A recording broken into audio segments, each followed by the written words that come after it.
Hallelujah. प्रभु की स्तुति हो, प्रभु की बड़ाई हो, प्रभु के मधुर मीठे नाम में आपको शालोम।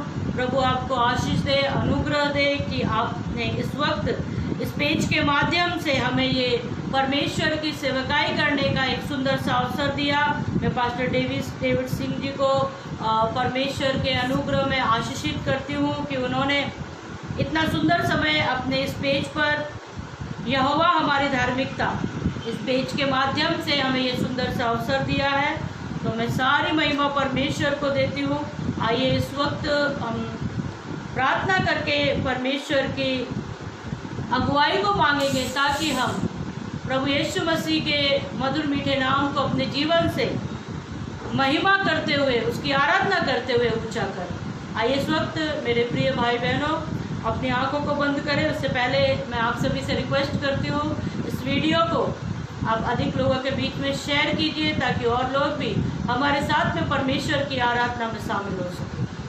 आइए इस वक्त अपनी आंखों को बंद करें।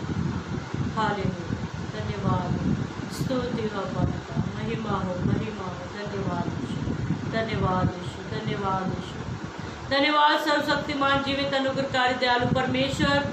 आपके मधुर मीठे नाम को मैं धन्यवाद करती हूँ प्रभु जी कि आपने एक सुंदर अवसर हमें दिया। प्रभु जी पिता परमेश्वर आप इस मिनिस्ट्री को पिता परमेश्वर ब्लेस करें, आशीषित कीजिए पिता। इस मिनिस्ट्री से जितने लोग जुड़े हुए हैं प्रभु आप उन सबको बहुत सारी अपने भंडार से आशीषित कीजिए पिता। बहुत सारी पिता परमेश्वर नियमतें आप पिता इस कलीसिया को, इस मिनिस्ट्री को दीजिए मेरे खुदावन। और मेरे खुदावन इस कलीसिया के माध्यम से जितने लोग हमसे जुड़कर प्रभु आपकी आराधना करते मेरे खुदावन आप उन सबको आशीषित करें मेरे खुदावन। इस वक्त आपकी अगुवाई में होकर हम आपकी आराधना करना चाहते हैं। आप सहायता करें, आप मदद करें। आपने प्रार्थना को सुना उसके लिए धन्यवाद।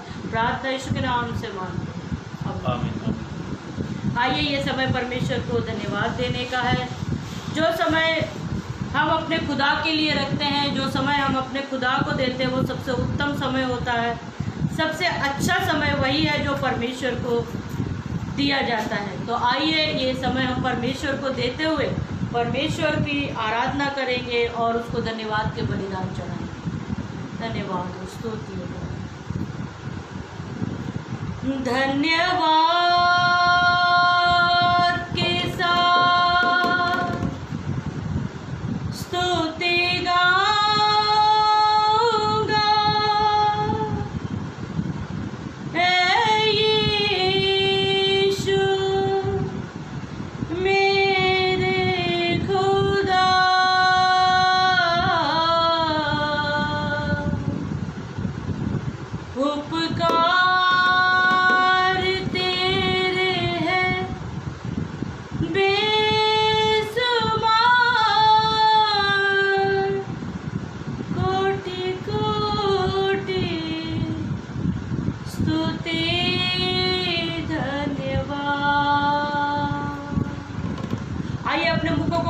परमेश्वर का धन्यवाद करें।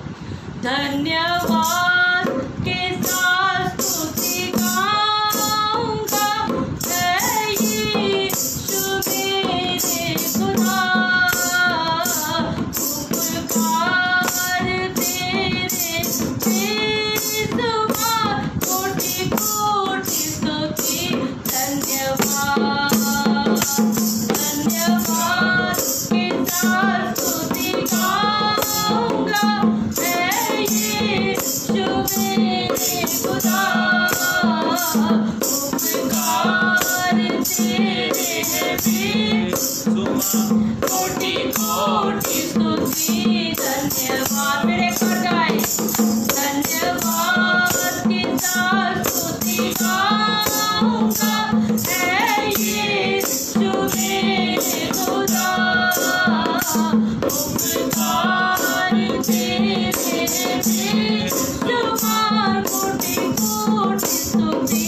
धन्यवाद, योग्यता से बड़ी दिया है अपनी दया से तूने मुझे। योग्यता से बड़ी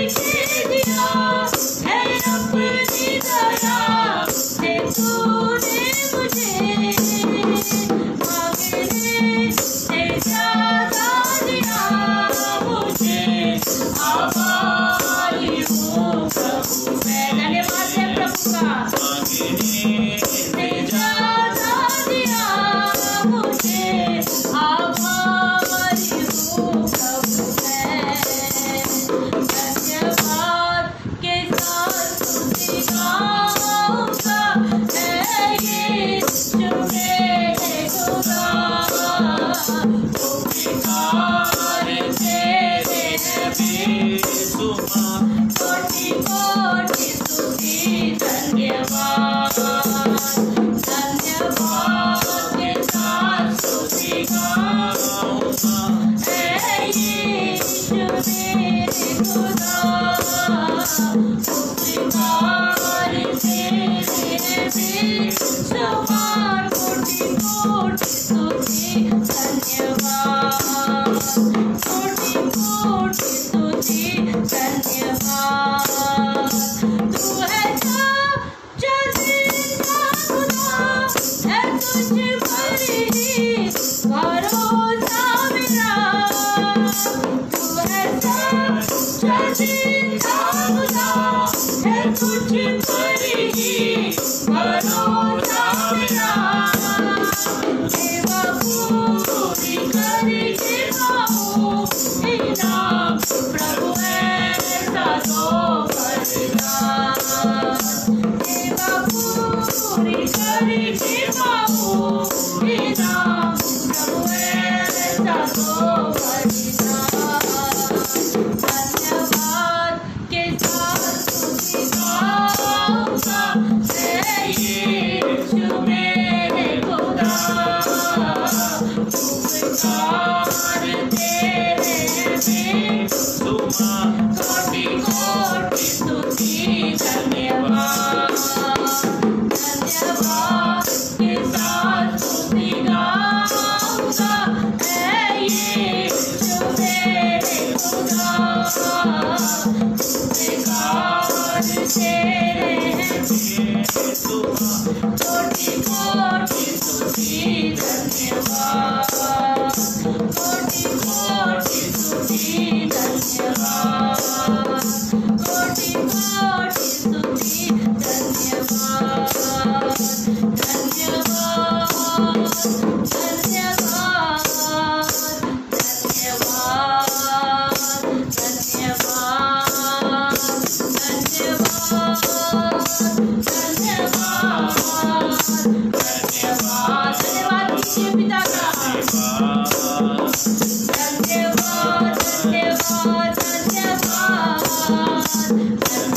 धन्यवाद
धन्यवाद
यीशु ने दी आजादी,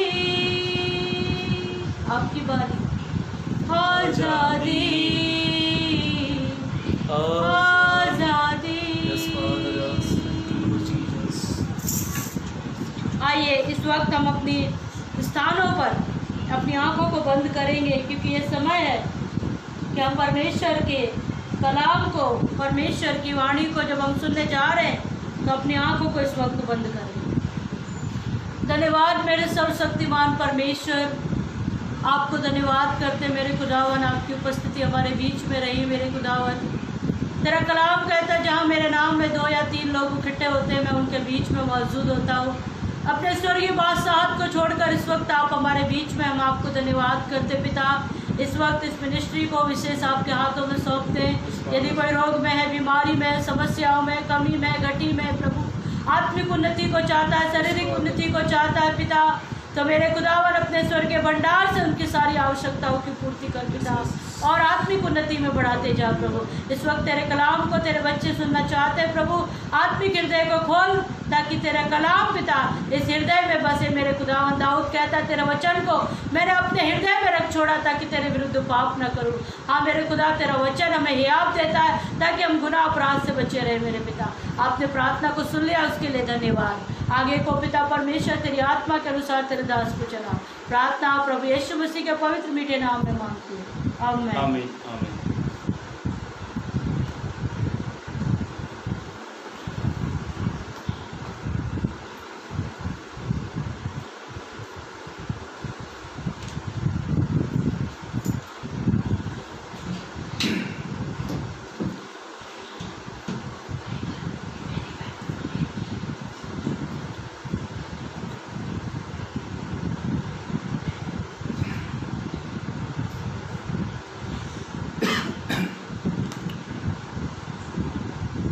प्रेज़ द लॉर्ड। एक बार फिर मैं अमन दुगल प्रभु यीशु मसीह के नाम में मेरा प्यार भरा सलाम। और एक अच्छा समय है जब हम मिलकर प्रभु की स्तुति करते हैं, प्रभु की बड़ाई करते हैं। और आप सभी से मेरी रिक्वेस्ट है कि आप इस लाइव सेशन मीटिंग को, इस पेज को आप लाइक करें और अधिक से अधिक इस वीडियो को आप शेयर करें ताकि और भी लोग हमारे साथ जुड़कर प्रभु के वचनों से, प्रभु के कलाम से कुछ बातों को सीख सकें।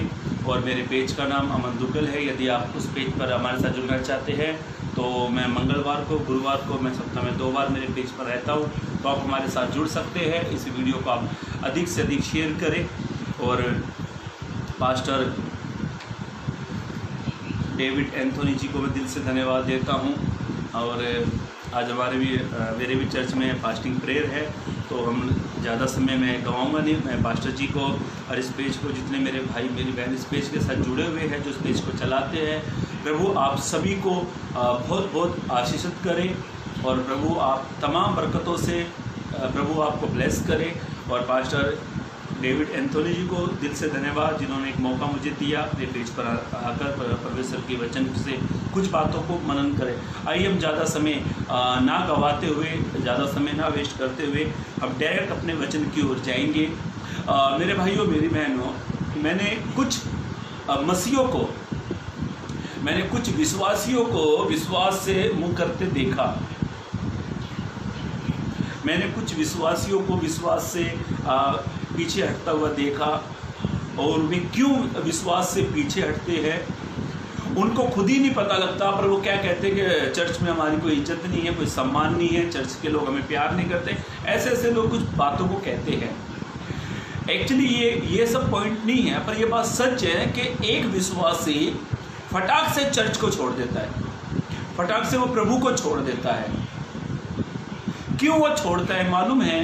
पवित्र कलाम इस प्रकार से कहता है, यदि आप यूहन्ना 15:7 पढ़े तो वहाँ पर ऐसा लिखा हुआ है, तुम मुझ में बने रहो और मैं तुझ में बना रहूं। जब तक हम यीशु में बने नहीं है ना, हम कभी भी यीशु को छोड़ देंगे। जब तक हम यीशु मसीह में, प्रभु में बने नहीं रहेंगे ना, हम कभी भी प्रभु को छोड़ देंगे। जरूरी नहीं है कि हम लोग 5 साल के बाद प्रभु को छोड़े, जरूरी नहीं है कि हम आज ही प्रभु को छोड़े। पर प्रभु को वो व्यक्ति छोड़ता है जो प्रभु में बना ही नहीं है अभी तक, जो प्रभु में विश्वास नहीं करता।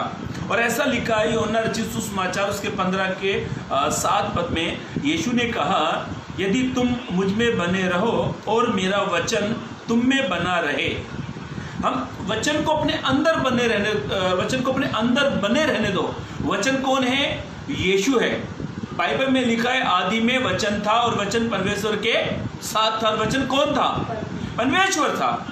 आज कई लोग यीशु को, प्रभु को, कलीसियाओं को इतनी सी बात के ऊपर छोड़ देते हैं, इतनी सी छोटी छोटी बातों के ऊपर प्रभु को छोड़ देते हैं। वे क्यों छोड़ते? क्योंकि वे प्रभु में आज तक बने ही नहीं है। और आज का टाइटल है, आज का संदेश है, सच्चा मसीह कौन है? सच्चा मसीह कौन है? आज हम देखेंगे हम कौन सी कैटेगरी में आते हैं। देखो, बाइबल में यीशु ने कहा, बाइबल में ऐसा लिखा है, पवित्र कलाम इस प्रकार से कहता है, मुसीबत आएगी और जाएगी भी। क्योंकि बाइबल में लिखा कि एक हाथ से जब हम यहोवा से सुख लेते हैं तो दूसरे हाथ से दुख भी मिलता है। मेरे भाइयों, मेरी बहनों, हम सुख में बड़ा अच्छा एंजॉय करते हो, प्रभु तेरा धन्यवाद। पर जब दुख आता है ना, तो बाइबल ऐसा कहती है, सुख के दिन सोच और दुख के दिन सोच दुख कहां से आया। सुख के दिन सुख बना, पर दुख के दिन सोच दुख कहां से आया। पर कई मसीह आज सुख ही सुख लेना जानते हैं। सुख चाहिए, प्रभु में आगे सुख चाहिए, पर दुख नहीं चाहिए। पर आज मैं पवित्र कलाम से आपके सामने 40 मिनट के अंदर मैं आपके सामने कुछ उदाहरण आपके सामने रखना चाहूंगा, जिनके जीवन में उतार चढ़ाव आए पर वे सच्चे मसीह बने रहे। क्या आप कह सकते हैं हालेलुया? जिसके जीवन में उतार चढ़ाव आए, वो व्यक्ति अपनी परिस्थिति में किस प्रकार का विश्वास करता है, वो व्यक्ति अपनी बीमारी में किस प्रकार का विश्वास करता है, वो व्यक्ति अपनी परिस्थिति में किस प्रकार का विश्वास करता है। और जो लोग परिस्थिति में स्थिर नहीं रहते हैं, जो लोग परिस्थिति में बने नहीं रहते हैं, जो लोग परिस्थिति में विश्वास नहीं करते हैं, वही प्रभु को छोड़ देते हैं। पर जो व्यक्ति परिस्थिति में विश्वास करता है, जो व्यक्ति परिस्थिति में यहोवा से बना रहता है, जो व्यक्ति अपनी बीमारी में यहोवा में बना रहता है, वही सच्चा मसीह बनता है। मेरे भाइयों, मेरी बहनों, बाइबल ऐसा कहती है, पवित्र कलाम इस प्रकार से कहता है, सच्चा मसीह कौन है? ये हमारे मन में एक सवाल है। ये आप मेरे मन में, हम लोग कई लोगों को देखते हैं, अरे ये भाई बड़ा विश्वास में, अरे इससे बड़ा तो मैंने विश्वास ही नहीं देखा है। अरे क्या भाई है, ये लगता है चर्च को नहीं छोड़ेगा, ये कलीसिया को नहीं छोड़ेगा, ये प्रभु में एंड तक बना रहेगा। और पता लगता है यही भाई ने चर्च छोड़ दिया, यही भाई ने संगति छोड़ दी, यही भाई ने विश्वास से मुंह मोड़ लिया। और मेरे भाइयों, मेरी बहनों, मैं आगे के लिए आपको सावधान करना चाहता हूं। आप सुख में आनंद मत करो, दुख में भी आनंद करना है। बाइबल ऐसा कहती है, पवित्र कलाम इस प्रकार से कहता है, उत्पत्ति की किताब उसका 22 अध्याय, जेनेसिस 22 वर्स 1 और 2। उत्पत्ति की किताब 22 अध्याय 1 और 2 पद को पढ़े। इन बातों के पश्चात ऐसा लिखा, इन बातों के पश्चात ऐसा हुआ कि, हाँ पढ़े, परमेश्वर ने अब्राहम से यह ऐसा लिखा है, एक व्यक्ति का यहाँ पर नाम लिखा है जिसका नाम अब्राम है। ये जो अब्राम था, ये मूर्ति बनाने के बारे में व्यापार था। जब ये विश्वास में आया, जब प्रभु ने इसको कॉलिंग दी, तो इसको जब प्रभु ने बुलाया तो ये 75 वर्ष का था। उत्पत्ति 12 अध्याय में लिखा हुआ है, ये 75 वर्ष का था। और प्रभु ने कहा, अपना घर, अपना कुटुंब, अपने देश को छोड़, अपने पिता को घर को छोड़ चल। और बाइबल ऐसा कहती है, ये अब्राहम अनदेखे देश की ओर ऐसा चला जैसे देखता हुआ।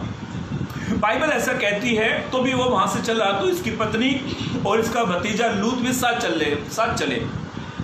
ऐसा हुआ, पवित्र कलाम में सारा बांझ थी, उसके पास कोई आशीष घटना आपको इसीलिए बता रहा हूँ, कुछ लोग नए भी जुड़े होंगे तो उनको पता लगेगा। अब्राम के बारे में हम लोग पढ़ रहे हैं, और अब्राम एक व्यक्ति का नाम है जो 75 वर्ष का था, और परमेश्वर की कॉलिंग के अनुसार वो पीछे चल पड़ा।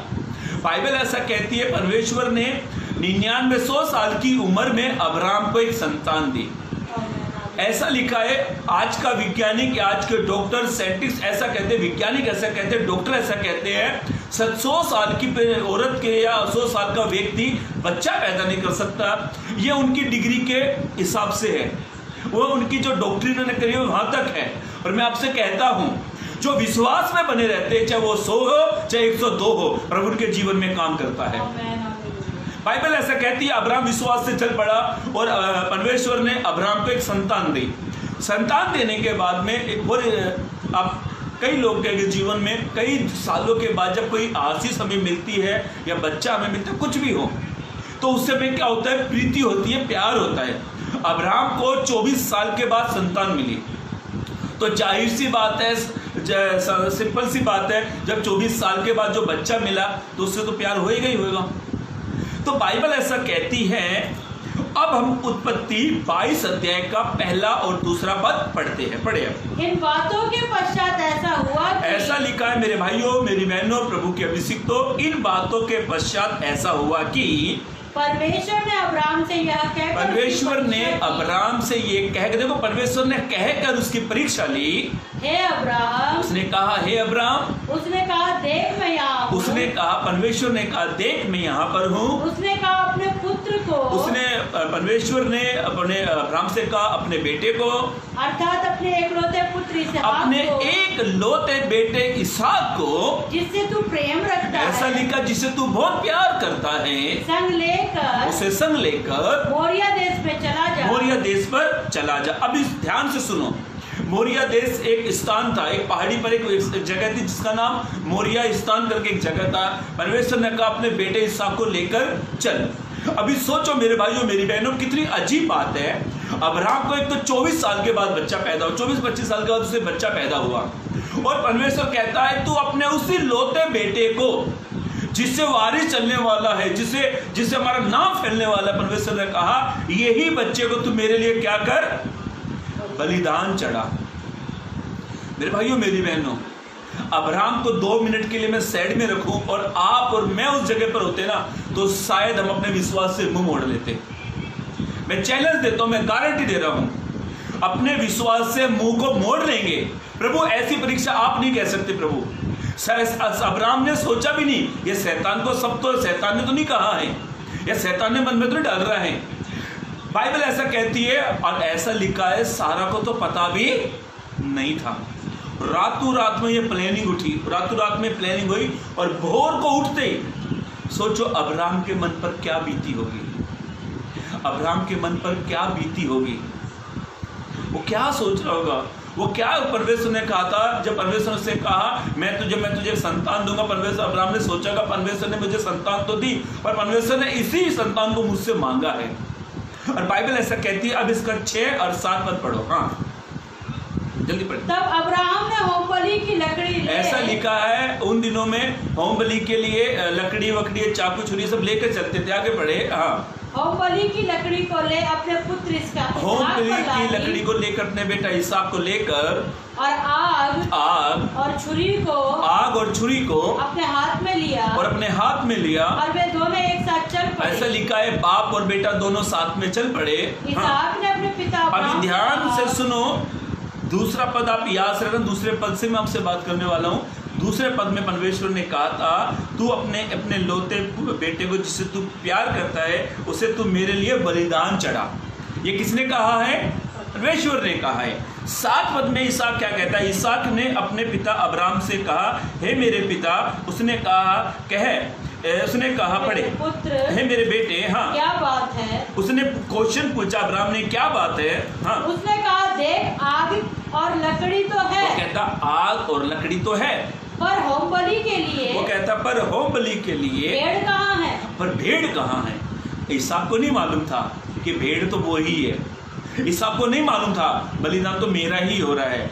इसहाक को नहीं पता था कि मोरिया पर्वत पर मेरा ही बलिदान मांगा है। पर ध्यान से सुनो मेरे भाइयों मेरी बहनों, अब्राहम ने परमेश्वर से कोई सवाल कोई जवाब नहीं किया।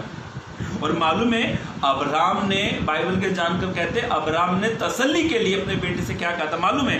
8 पद में अब्राहम ने कहा अब्राहम ने कहा, हे मेरे बेटे, परमेश्वर होम बलि का आप ही उपाय करेगा। ये परमेश्वर नहीं कहा था, ध्यान से सुनो, मैं आपको क्या कहना चाहता हूँ। ये परमेश्वर ने अब्राहम से नहीं कहा कि मोरिया पर्वत पर मैं तुझे बलि भेड़ दूंगा।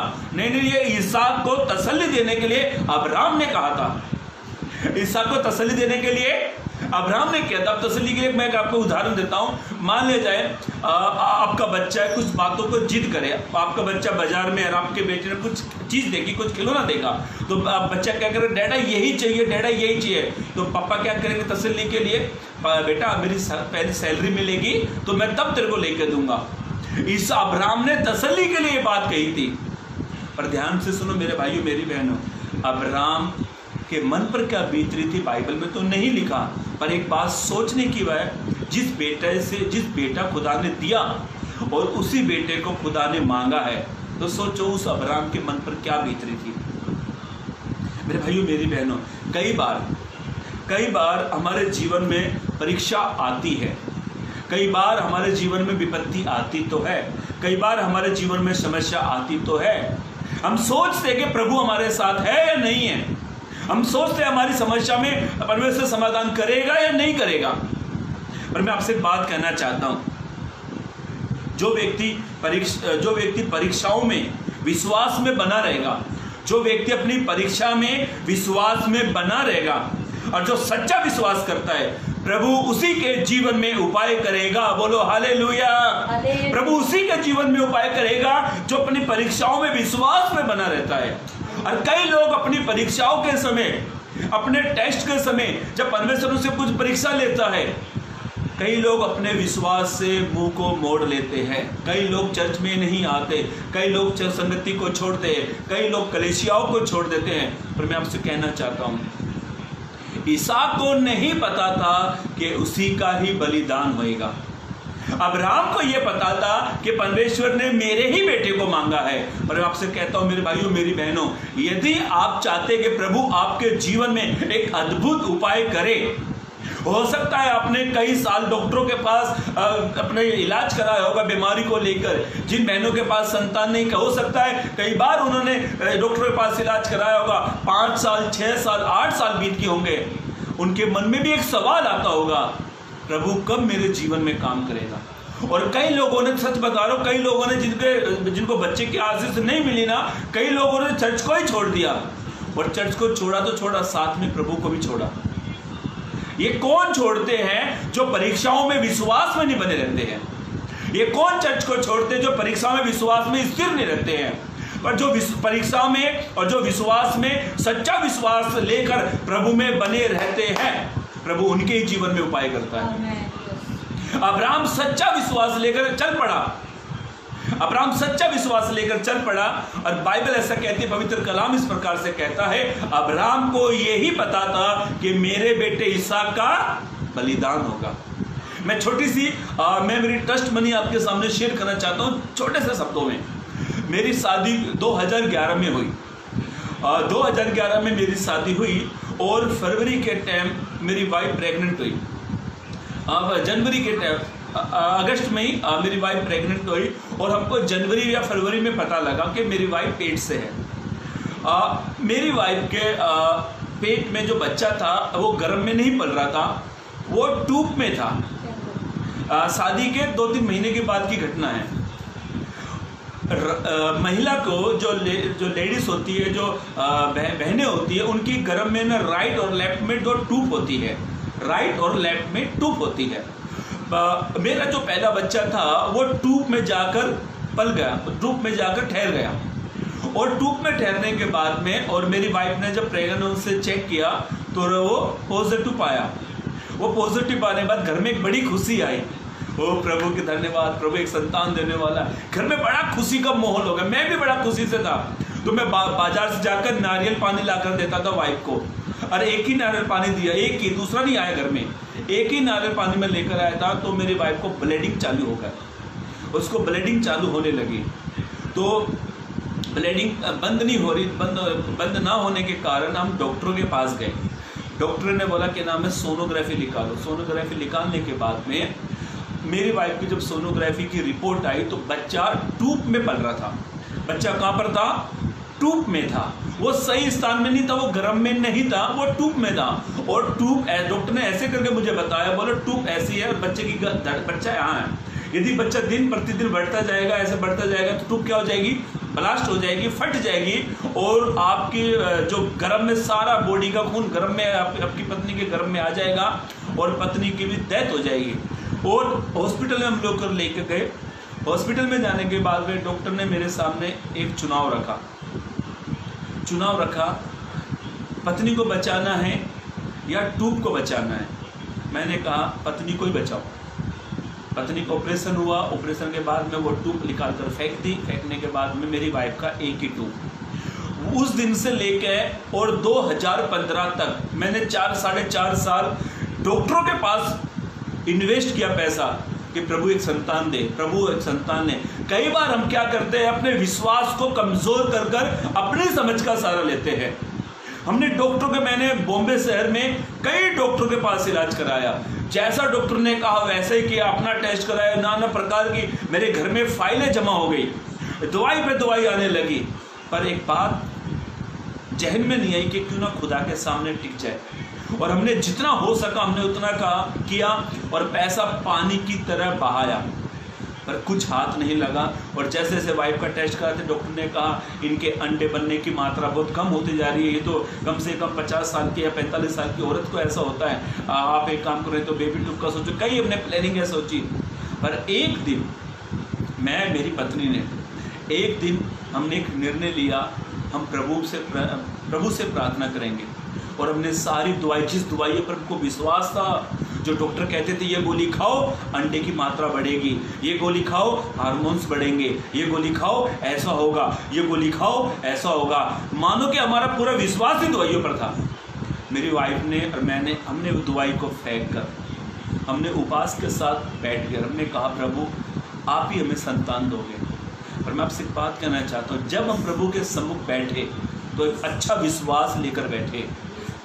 हम 20 दिन हमने प्रभु से कहा प्रभु जब तक आप हमें संतान ना दे हम उपवास और प्रार्थना करना बंद नहीं करेंगे। और इतनी अद्भुत काम हुआ, इतना परमेश्वर ने दया करी। डॉक्टर ने 90% डॉक्टर ने कहा था चांसेस नहीं है। कई बार मेरे जहन में आई कि मेरा दोस्त है मनोज, क्यों ना एक बच्चा वहाँ से अनाथ आश्रम से गोद ले लूँ। और मेरे भाइयों, मेरी बहनों, मैं, मेरी पत्नी, हम प्रभु के चरणों में बैठ गए। सारी जो दवाइयाँ महंगी दवाई थी कचरे के डब्बे में डालकर हम उपवास और प्रार्थना के साथ बैठ गए। और ज़्यादा समय नहीं हुआ, 20 दिन के बाद मेरी वाइफ प्रेग्नेंट हुई। और प्रेग्नेंट के बाद मेरा दोस्त जो लैब था जिसके वो ब्लड टेस्ट करता था, बच्चा यूरिन में आने से पहले ब्लड में आ जाता है, तो मेरे दोस्त ने वहाँ से मुझे फ़ोन करके बताया अमन भाई भाभी प्रेग्नेंट है। मेरे भाइयों, मेरी बहनों, वो दिन मेरी ज़िंदगी का बड़ा आनंद का दिन था। कहने का मतलब ये टेस्ट मनी, ये गवाही मैं इसलिए आपको दे रहा हूँ। कई बार हम क्या करते हैं, अपने विश्वास को साइड में करते हैं। कई बार क्या करते हैं, हम अपने विश्वास में बने नहीं रहते हैं। अब्राहम अपने विश्वास में बना रहा। अब्राहम को जैसा खुदा ने कहा वैसा ही उसने कहा। यदि आप चाहते कि प्रभु मेरे जीवन में काम करे, यदि चाहते प्रभु मेरे जीवन में उपाय करे, यदि हो सकता है आपके घर की हालात परिस्थिति ठीक नहीं है, हो सकता है आपके काम धंधा बिजनेस ठीक नहीं चल रहा है, हो सकता है आपकी गर्भ की परिस्थिति मरी हुई है, तो एक बार विश्वास में बने रहो और सच्चा विश्वास लेकर प्रभु के पास आओ, प्रभु उपाय करेगा। ऐसा लिखा है मेरे भाइयों, मेरी बहनों, अब्राहम चल पड़ा और ऐसा लिखा है। अब उसका 14 पद को पढ़े। हाँ, 14 पद पढ़ी सी गई। उत्पत्ति 22 का नाम यहोवा यीरे रखा। 22 उसका 14 पद को पढ़े। हाँ पढ़े। हाँ, अब्राहम ने उस स्थान का नाम यहोवा यीरे रखा। अब्राहम ने उस स्थान का नाम यहोवा यीरे रखा। इसके अनुसार आज तक भी वो कहा जाता है कि यहोवा के पहाड़ पर उपाय किया जाएगा। उपाय किया जाएगा। बोलो हालेलुया। मेरे भाइयों, मेरी बहनों, परमेश्वर ने उपाय क्यों कहा, क्यों किया? अब इसका 11 पद पढ़े सी गई। हाँ, तब हाँ पढ़े। तब यहोवा के दूत ने स्वर्ग से उसको पुकार के कहा, स्वर्ग से उसे पुकार कर कहा, हे अब्राहम। उसने कहा, देख मैं उसने यहाँ कहा हूँ। मैं देख यहाँ हूँ। उसने कहा हम लड़के पर हाथ मत बढ़ा। अब्राहम ने अपने बेटे को लकड़ी पर लेटाया और ऐसे छुरा मैं सोच रहा हूँ उस समय भी शायद आप और मैं थे, अपने बेटे को लुटाया, आंख पर हाथ रखकर ऐसे हमने उसकी तरफ चाकू। सोचो अब्राहम के मन पर क्या बीत रही थी। अब्राहम सोच रहा था अब मेरे बेटे इसहाक का दी एंड, क्योंकि शुरुआत में ही प्रभु ने कहा था इसहाक को बलिदान चढ़ा। पर मेरे भाइयों मेरी बहनों, वहाँ पर अब्राहम ने जब ऐसा चाकू अपने बेटे की तरफ किया तो बाजू में मेमने का बंदोबस्त हो गया। प्रभु ने वहाँ पे मेमना दिखाया, जब अब्राहम ने मेमने को लिया उसका बलिदान था, तब उस स्थान का यहोवा हीरे रखा गया, हाँ, जो उपाय करता है। पर ध्यान सुनो, मैं आपसे एक बात कहना चाहता हूँ, ध्यान से सुनना भी।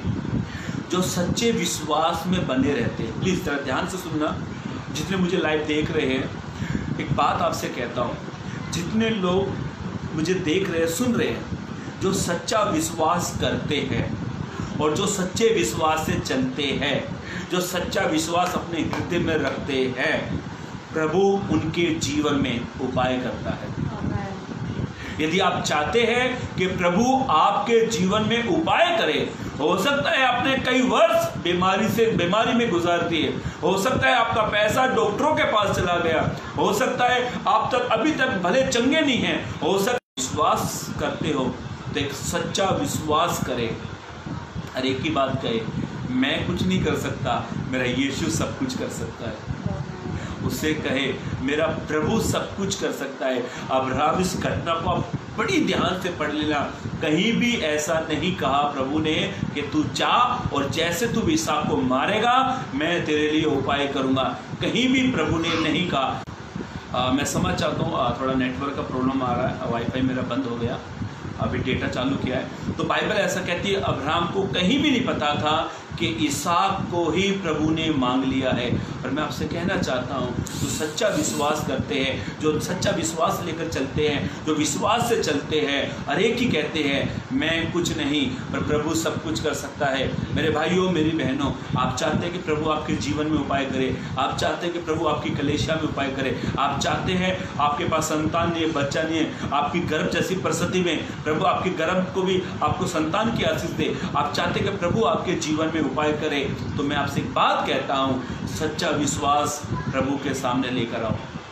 जो सच्चा विश्वास करते हैं प्रभु उसी के जीवन में उपाय करता है।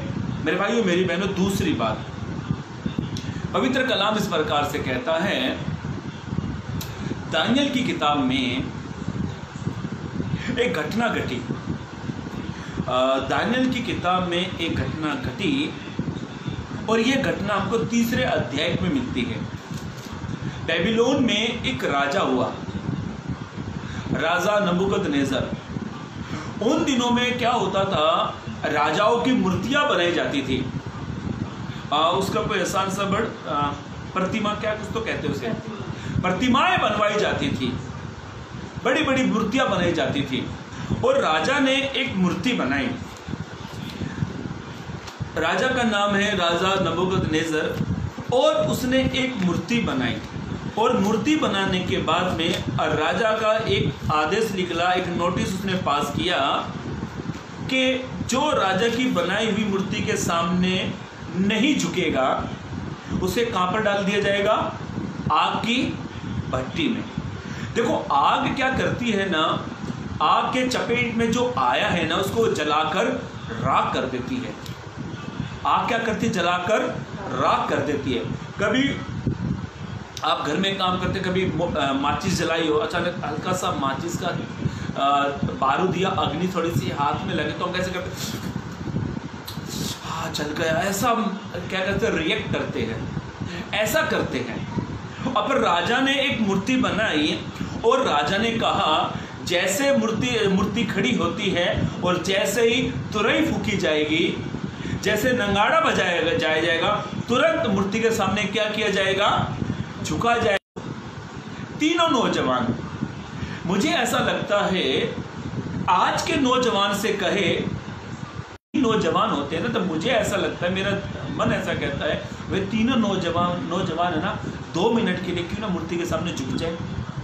जवान है ये, तीनों नौजवान, पर इनका डिसीजन राइट डिसीजन, हाँ इन्होंने मना कर दिया। अब इसका 18 और 16 से 18 तक पढ़े। हाँ, सद्रक मेशक और अबेदनगो ने राजा से कहा, इन्होंने कहा, सद्रक मेशक अबेदनगो ने राजा से कह दिया, हे नबूकदनेस्सर, इस विषय में तुझे उत्तर देने का, वो कहते हैं इस विषय में तुझे उत्तर देने का हमें कोई प्रयोजन जान नहीं पड़ता। हाँ, हमारा परमेश्वर जिसकी हम वो कहते हैं तीनों नौजवान, देखो कितनी अजीब बात है। आज का नौजवान ये बात कभी भी नहीं कहेगा, मैं चैलेंज दे रहा हूँ, आज का नौजवान कभी इस बात को नहीं कहेगा, पर ये नौजवान कहते हैं हमारा परमेश्वर, हाँ जिसकी हम उपासना करते हैं, उपासना जिसकी हम आराधना करते हैं, जिसकी उपासना करते हैं, हाँ हमको उस धधकते हुए भट्टे की आग से, बड़ा बात कहते हैं, उस धधकते हुए भट्टे की आग से, हाँ बचाने की शक्ति रखता है। देखो कितना अच्छा विश्वास को, अपने विश्वास का प्रदर्शन दिखा रहे हैं। हमारा परमेश्वर आग की भट्टी से बचाने की ताकत रखता है। वरन हे राजा, ये क्या कहते हो, वरन हे राजा, वो हमें तेरे हाथ से भी छुड़ा सकता है, वो हमें तेरे हाथ से छुड़ा सकता है, परंतु यदि नहीं तो हे राजा तुझे मालूम हो कि हम लोग तेरे देवता की उपासना नहीं तेरी करेंगे, मूर्ति बनाई हुई के सामने नहीं झुकते, और न तेरी खड़ी कराई हुई, और ना तेरी सोने की मूर्ति जो तूने खड़ी करी इसके सामने नहीं झुकते। देखो इनका डिसीजन कैसा है मेरे भाइयों मेरी बहनों, आप परिस्थिति में कैसा डिसीजन लेते हैं। आपके विरोध, देखो रिपोर्ट दो प्रकार की खुशी लेकर आती है। एक बार रिपोर्ट खुशी लेकर आती है, दुख लेकर आती है। जब एक महिला या बहन जब प्रेग्नेंट होती है तो रिपोर्ट जब प्रेगा न्यूज में जब पॉजिटिव आते तो बहन क्या करती है, खुश होती है। यदि किसी बीमार व्यक्ति की रिपोर्ट पॉजिटिव आए तो वो क्या करता है, हे प्रभु इस बीमारी से मुझे बचा प्रभु, वो रोते। देखो दो जगह है, एक पॉजिटिव शब्द में लोग हंसते हैं, दूसरा पॉजिटिव में लोग रोते हैं। एक पॉजिटिव में लोग खुशी बनाते हैं। रिपोर्ट, हमारी बीमारी की रिपोर्ट जब पॉजिटिव आ गई है तो हम रोते हैं। तीनों नौजवान क्या कहते हैं, हे राजा यदि हमारा परमेश्वर नहीं भी बचाए तो भी हम तेरी बनाई हुई मूर्ति के सामने नहीं झुकेंगे। आपकी परिस्थिति में, आपकी बीमारी में, आपकी समस्याओं में आपका डिसीजन कैसा है प्रभु के प्रति। मेरे भाइयों मेरी बहनों, मैं आपसे एक बात कहना चाहता हूं, जो परिस्थिति में विश्वास में बने रहते हैं, प्लीज जरा ध्यान से सुनना, जो परिस्थिति में विश्वास में बने रहते हैं और जो सच्चा विश्वास करते हैं, प्रभु उन्हीं को बचाता है, प्रभु उन्हीं के जीवन में काम करता है। कितनी बड़ी बात कही है इन्होंने, सोचे तो। आज का नौजवान इस बात को कभी नहीं कहेगा, वो कहेगा छोड़ो प्रभु थोड़ी देखने आ रहा है, पास्टर थोड़ी देखने आ रहा है। कई बार विश्वासी अविश्वासी की शादी में जाते हैं ना तो थोड़ी देर के डांस करते हैं, पास्टर नहीं देख रहा है, प्रभु नहीं देख रहा है, और वे लोग इस बात को भूल गए हैं। नीति वचन 5:21 में लिखा है, मनुष्य के मार्ग पर यहोवा की दृष्टि लगी रहती है। मेरे भाइयों मेरी बहनों, आप अपनी बीमारी में कैसा डिसीजन लेते हैं। और इन्होंने एक अच्छा डिसीजन लिया, इन्होंने कहा हमारा परमेश्वर में नहीं भी बचाएगा तो भी तेरी बनाई हुई मूर्ति के सामने हम नहीं झुकते। मेरे भाइयों मेरी बहनों, आपका सच्चा विश्वास आपकी बीमारी में आपको बचाएगा। आपका सच्चा विश्वास आपकी बीमारी में आपको चंगाई लेकर आएगा। आपका सच्चा विश्वास आपकी परिस्थिति को बदल कर रख देगा। आपका सच्चा विश्वास आपकी जिंदगी में एक बड़ा अद्भुत काम करेगा। और बाइबल ऐसा कहती है, इन्होंने कहा 28 पद को पढ़े जल्द से जल्द, इसी का ही, हाँ दानियल 3:28। हाँ, नबूकदनेस्सर कहने लगा, राजा नबूकदनेस्सर सोचता होगा रात भर, अरे अब तो इनको आग में डाला गया और आग 7 गुना बढ़ा दी। मान ले जाए आग की हाइट इतनी है, एक एग्जाम इतनी तो नहीं थी पर इतनी है, और 7 गुना बढ़ा दी। राजा रात भर सोचता होगा, अब मैं सुबह जाऊंगा, देखा तो ये सब जले, अक्सर जब व्यक्ति जल जाते हैं ना तो वे अकड़े रहते हैं, वो सोचता होगा ऐसी कंडीशन होगी।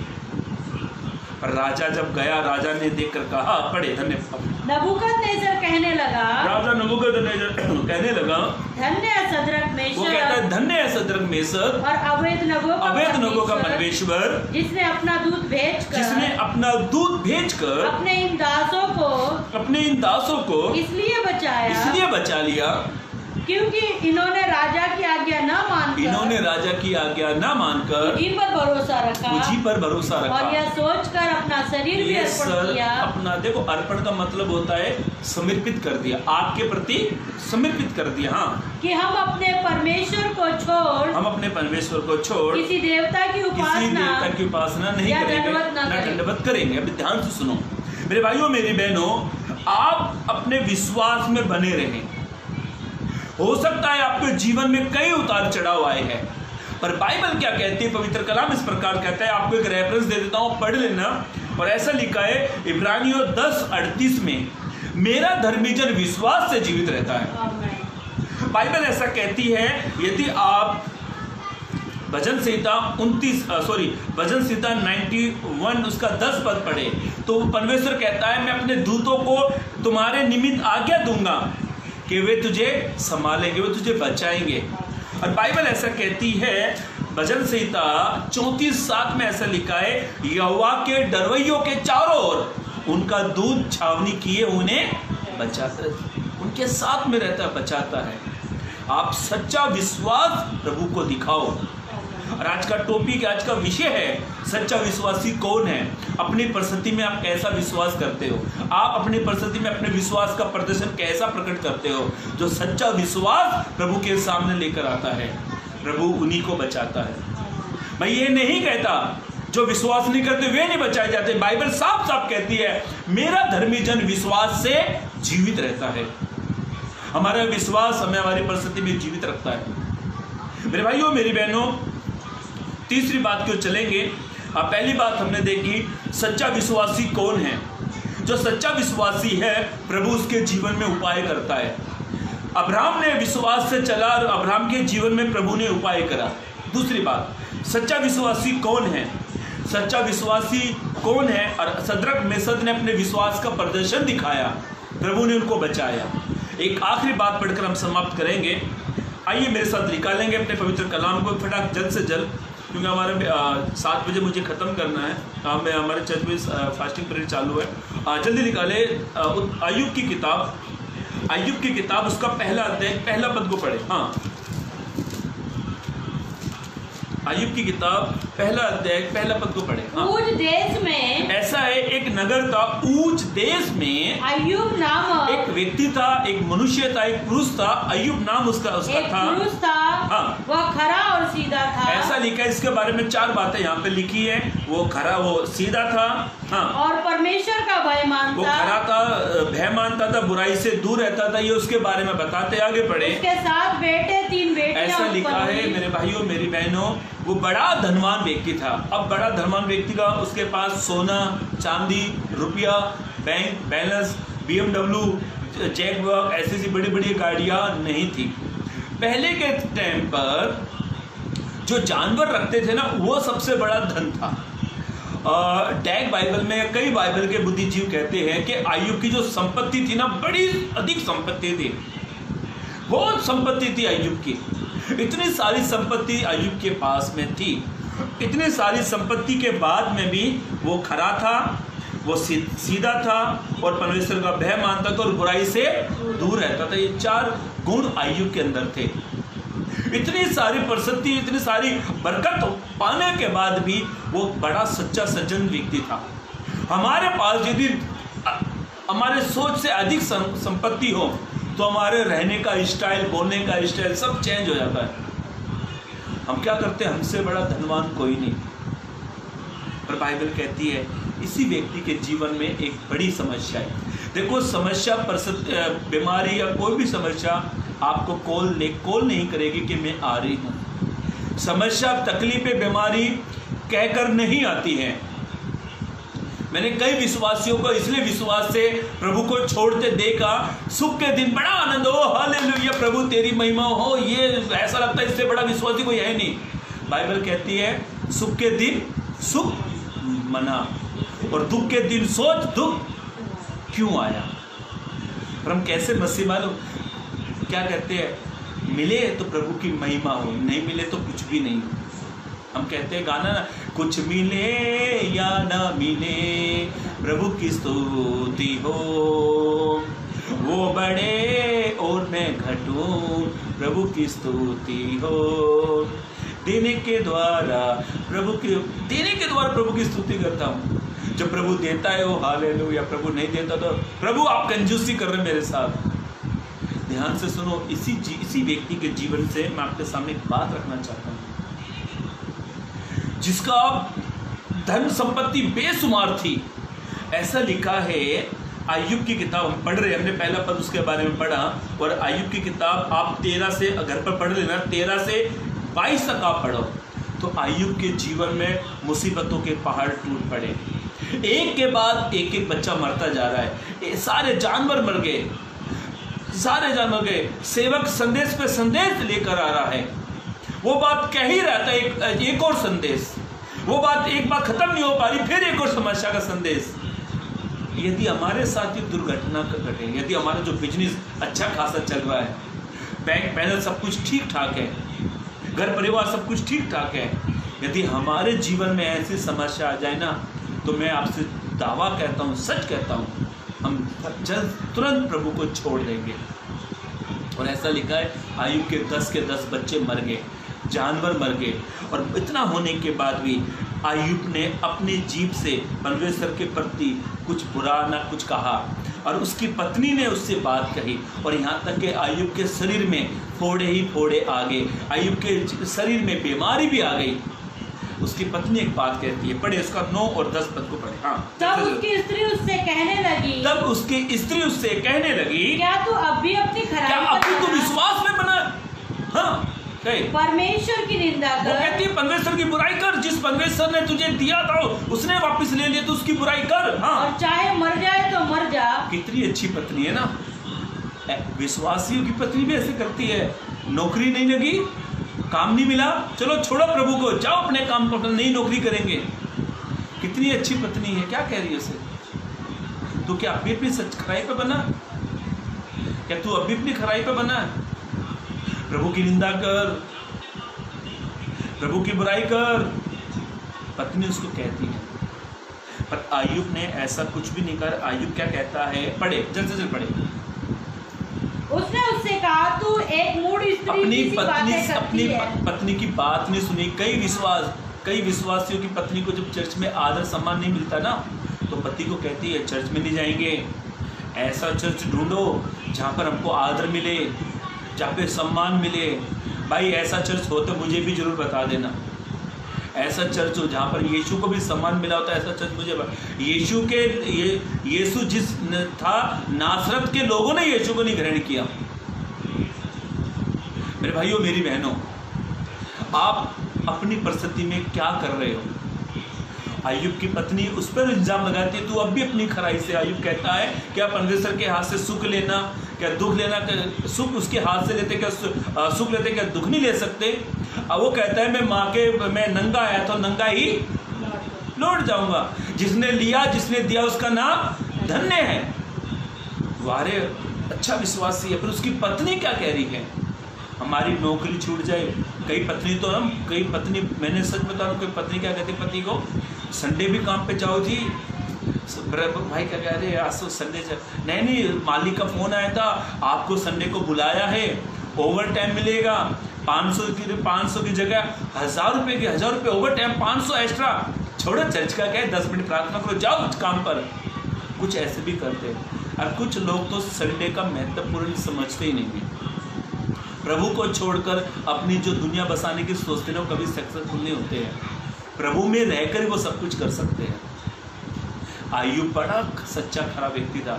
इसने अपने मुख से एक बार भी खुदा के प्रति कुछ नहीं कहा। यदि आपका बिजनेस चौपट हो जाए, आपको अच्छी नौकरी मिलती वो नौकरी चली जाए, आपका बच्चा दुनिया में आया वो मर जाए, आप कैसा रिएक्ट करते हो? कैसा आपका बर्ताव होगा? अय्यूब के जीवन से सीखने को मिलता है। बाइबल ऐसा कहती है। अब मैं आपके सामने एक बात कहना चाहता हूँ, ध्यान से सुनना। एक बात आपके सामने कहना चाहता हूँ। जो परिस्थिति में विश्वास में बना रहता है, प्लीज़ ध्यान से सुनना। जो व्यक्ति परिस्थिति में विश्वास में बना रहता है और जो सच्चा विश्वास करता है, प्रभु उसी को आशीषित कर देता है। अय्यूब अपनी परिस्थिति में विश्वास में बना रहा, अय्यूब अपनी परिस्थिति में सच्चा विश्वास में बना रहा, और प्रभु ने उसकी सुधि ली, प्रभु ने उसका ध्यान दिया, प्रभु ने उसके जीवन में काम किया। क्या आप चाहते हैं कि आपके जीवन में प्रभु काम करे? आप चाहते हैं कि प्रभु आपके जीवन को बदल दे? आप चाहते हैं आपका बिजनेस बिजनेस बढ़ नहीं पा रहा, आपको अच्छी नौकरी नहीं मिल पा रही है, आपके घर में आशीष सफलता नहीं है, आप अपने विश्वास में बने रहें और सच्चा विश्वास खुदा को दिखाए, प्रभु आपके जीवन में आशीष ही आशीष कर देगा। और ऐसा लिखा है, प्रभु ने इसके जीवन को देखा। और एक 42 अध्याय में मैं आपको पढ़ लेना, 42 अध्याय अय्यूब 42:10 में ऐसा लिखा है, प्रभु ने उसे डबल दे दिया है। हो सकता है आपकी अच्छी नौकरी थी वो छूट गई है लॉकडाउन के समय, हो सकता है आपका अच्छा बिजनेस था वो लॉकडाउन में बिजनेस चौपट हो गया है, आपके मन में खुदा के प्रति कुछ ना कुछ बातें होगी। पर मैं आपसे कहना चाहता हूं मेरे भाइयों मेरी बहनों, आप अपने विश्वास में बने रहना, विश्वास में बने रहना, विश्वास से मुंह ना मोड़ना, विश्वास में बने रहना, और एक सच्चा विश्वास खुदा के प्रति आप दिखाओ। तो बाइबल ऐसा कहती है, पवित्र कलाम इस प्रकार से कहता है, यदि आप भविष्य विवरण 1:11 पढ़ते हो तो वो अपने वचन के अनुसार 1000 गुना बढ़ा के देगा। वो 1000 गुना आपको बढ़ा कर देने वाला परमेश्वर है। आपका विश्वास किस प्रकार का है? आप विश्वास का प्रदर्शन कैसा दिखाते हो? आपका विश्वास का रेट कैसा है? आप कैसा लोगों को अपना विश्वास दिखाते हो? मेरे भाइयों मेरी बहनों, ध्यान से सुनना, जो सच्चा विश्वास करते हैं प्रभु उन्हीं को आशीषित करता है।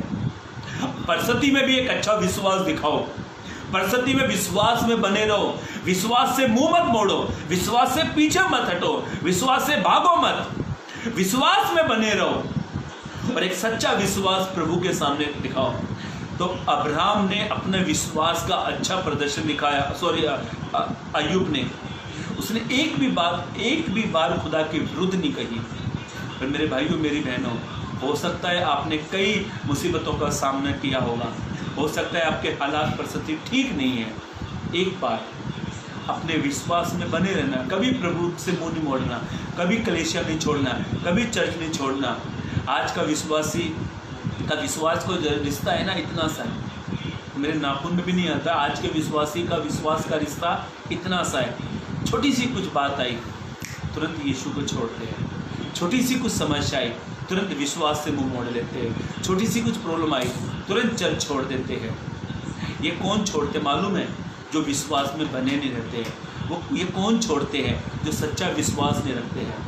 मेरे भाइयों मेरी बहनों, आखिरी बात, सच्चा विश्वासी कौन है? सच्चा विश्वासी जो विश्वास में बना रहता है वो उन्हीं के जीवन में प्रभु ईश्वर आशीष देता है। अय्यूब अपने विश्वास में बना रहा, ना तो उसने खुदा के विरुद्ध कुछ कहा। पूरी बाइबल पढ़कर देख लो, कहीं भी अय्यूब ने ऐसा नहीं कहा, पर बाइबल ऐसा कहती है। पर एक आंख अय्यूब पर लगी हुई थी, एक दृष्टि अय्यूब के ऊपर थी। बाइबल में ऐसा लिखा, इतिहास की किताब में, यहोवा की आंखें हर स्थान पर लगी रहती है। आप कभी मत सोचे आपके पैसों की तंगी है, आपके पास पैसों की कमी है, कौन आपको देख रहा है। आप कभी मत सोचे आपका बिजनेस लॉस में जा रहा है। आप ये कभी ना सोचे आपको अच्छी नौकरी मिलते मिलते वो छूट गई है। हो सकता है मेरे भाइयों मेरी बहनों, आपका पासवान शायद आपको नहीं देख पाएगा, हो सकता है मैं आपको नहीं देख पा रहा हूँ, पर आपका मेरा खुदा देखता है। गॉड परमेश्वर जो है हमारा क्रिएटर है, जब उसने हमें बनाया है तो हमारी ज़रूरत भी वो पूरी करता है। अब मेरे भाइयों मेरी बहनों, बस आप अपने विश्वास में बने रहे। हमने 3 बातों को पवित्र कलाम से देखा। सच्चा विश्वासी कौन है? सच्चा विश्वासी विश्वास में बना रहता। अब्राहम अपने विश्वास में बना रहा, प्रभु ने उसके जीवन में उपाय किया। दूसरी बात, सच्चा विश्वासी कौन है? सद्रक मेशक अपने विश्वास में बने रहे, प्रभु ने उनको बचाया। तीसरी बात, सच्चा विश्वासी कौन है? सच्चा विश्वासी अपने विश्वास में बना रहा, अय्यूब, और प्रभु ने उसे डबल मल्टीप्लाई करके प्रभु ने डबल आशीष उनको दी। प्रभु आपको सबको आशीष करना चाहता है। बस अपने विश्वास के जीवन में बने रहे और एक अच्छा विश्वास लेकर प्रभु के सम्मुख हमेशा एक अच्छा जीवन जिए, ताकि प्रभु आपके विश्वास के अनुसार आपके जीवन में काम करे। आपको एक आखिरी बात कहकर मैं समाप्त करना चाहता हूँ। एक विश्वासी के विश्वास की कदर, ध्यान से सुनना, एक व्यक्ति के विश्वास की कदर कोई विश्वासी कभी करता है कभी नहीं करता है। एक व्यक्ति के विश्वास की कदर कोई विश्वासी करता है या नहीं करता है, पर हमारे विश्वास की कदर प्रभु करता है। हमारे विश्वास की कदर प्रभु करता है। आपके विश्वास, अच्छा विश्वास प्रभु को दिखाए और प्रभु में बढ़ते जाए। प्रभु आप सबके जीवन में अद्भुत रीति से काम करेगा और आपकी कमी घटियों को प्रभु पूरा करेगा। प्रभु उस वचन के जरिए आपको आशीष दे, चलने के लिए मदद और सहायता करें। आइए अपनी आंखों को 2 मिनट के लिए बंद करें और अपना ध्यान प्रभु की ओर लगाए और अपने विश्वास को चेक करें। आपका विश्वास किस प्रकार का है? Thank you Lord.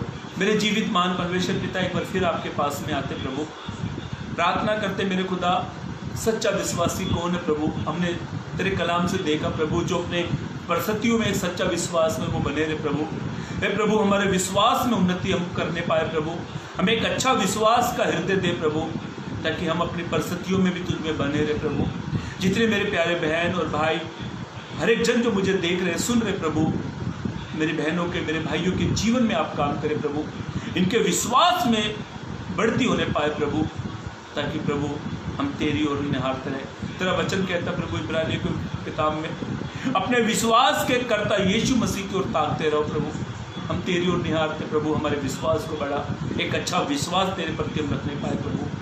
आपने ऐसा किया प्रभु, इसके धन्यवाद। जितने मेरे बहन भाई हमारे साथ जुड़े प्रभु, आप सभी को नाम नाम ब्लेस करे, आशीषित करे।